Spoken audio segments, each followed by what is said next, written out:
Let's talk about two mindsets to take care of yourself.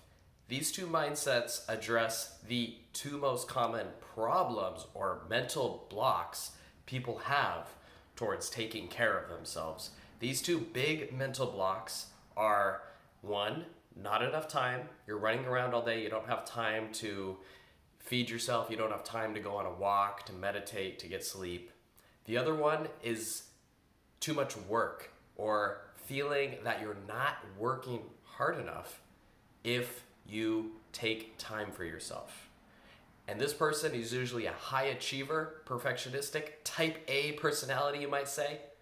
And the two mindsets to overcome these problems, these mental blocks, are one, for the mental block of time, the mindset to overcome that is realizing when you binge eat, a high percentage of the driving force, that overwhelming force, a high percentage of that force is your body forcing you to take a break.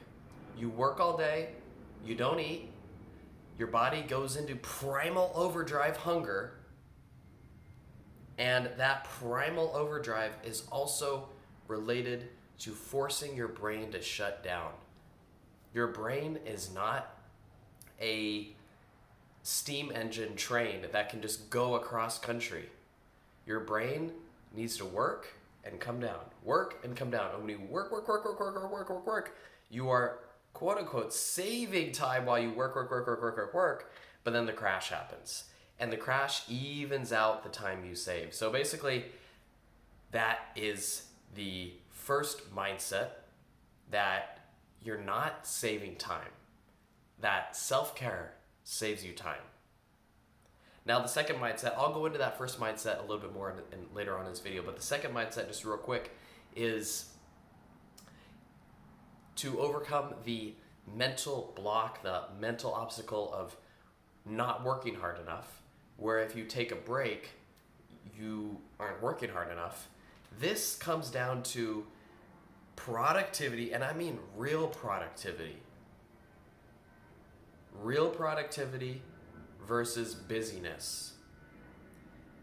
When you are just cutting corners, not taking care of yourself, your brain starts to lose focus, and you lose what I call the courage to push the ball forward. Do you know what I mean? In my business right here today, these videos are me pushing the ball forward. It's me sitting down, coming up with a script, standing in front of the camera, trying to boost my energy up so that I'm somewhat fun to listen to, and pushing that ball forward. And pushing that ball forward requires you to have energy and focus and to bring your intention, heart, and soul into that. And you cannot push the ball forward if you're not taking care of yourself. It's not possible. When you don't take care of yourself, you do the easy tasks. You get rid of the to-do list that's easy. The part of the to-do list that's easy. But you don't have the courage, the mental stamina, the gumption, the balls to do the hard stuff. And the hard stuff is what you as an achiever are supposed to do. So, I'll go into these in a little bit more depth, but just to recap, the mental obstacle of time, you don't have enough time. We got to realize that you're going to lose time on the back end when you binge eat. And self-care, especially seeing eating and feeding yourself as a form of self-care, you prevent the fall off. You prevent the burnout. So the time saves you time. And a benefit of that actually is that when you take care of yourself, you rejuvenate, you refresh, you recharge your batteries, you get that mental focus back that you absolutely need 100% to move the needle forward in your family life, in your business, in your relationships. It enables you to show up with presence and have quality. Quality. Okay?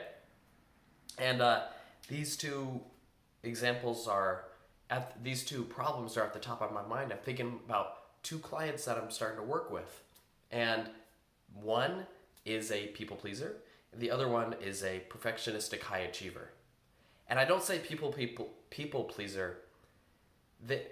Rather, this person, they make other people happy. They make me happy. And the other person is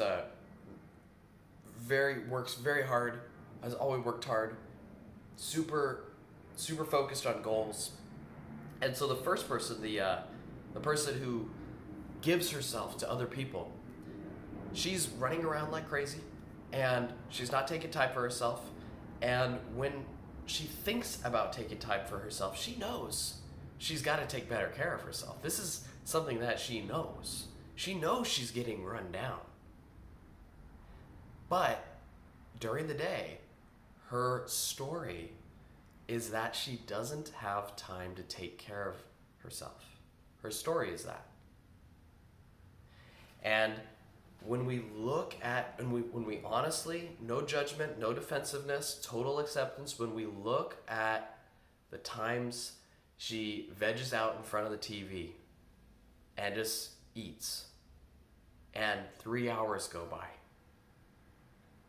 When we are honest about that time, that 3 hours, and when we see that time, the key thing that I'm working on with her is getting her to see the link between pushing herself like crazy and the 3 hours, if not longer, in front of the TV eating.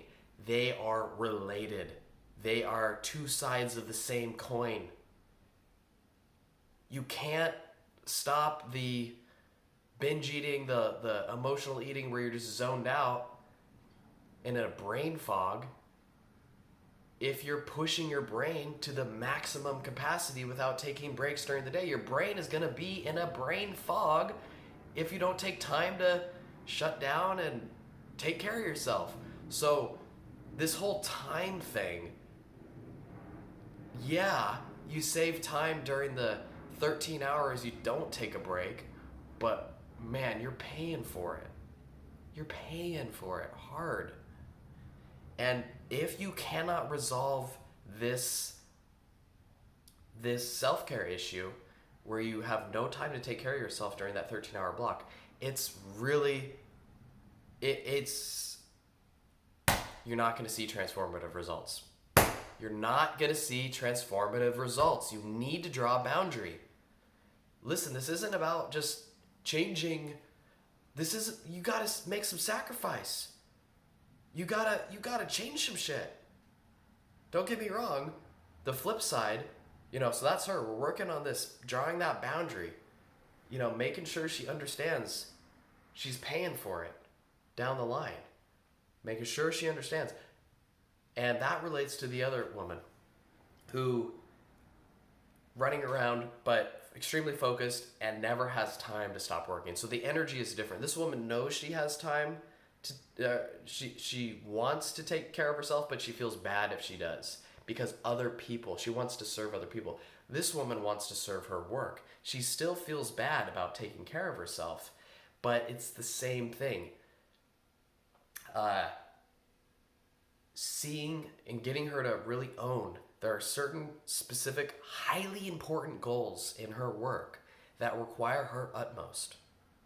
And if she is not focused, then she's not going to be able to grow.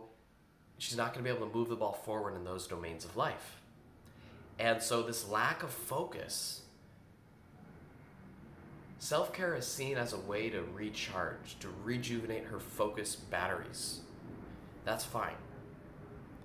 So by taking care of yourself, you're going to minimize the binge eating time, and you're also going to have more focus during the day to pursue your dreams. It's a win-win situation. There's no reason you have to not take care of yourself. I hope this video has convinced you. Has it? Let me know.